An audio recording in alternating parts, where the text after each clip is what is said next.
Study Fetch Review. Is this AI worth it? Study Fetch is an AI-powered learning assistant designed to help students turn courses materials like PDFs, lecture slides, and YouTube video lectures into organized study tools.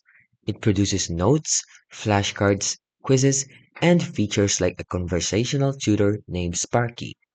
It also includes a live lecture assistant that transcribes lectures in real time. So, here's why many find it useful. It is a huge time saver. It automatically converts your lectures and readings into study sets, saving hours of manual prep. It also has a lot of interactive tools, like it generates the flashcards.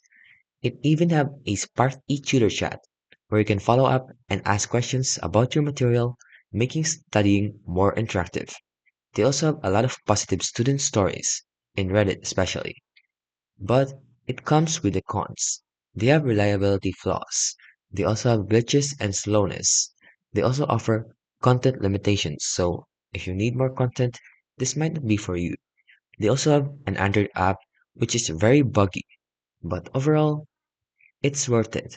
So if you're overwhelmed by lecture heavy semesters, need structured study tools quickly, and are using desktop or iOS, this platform is good for you because it helps you study with impressive feature sets and become a real student's testimonials supporting efficiency and impact.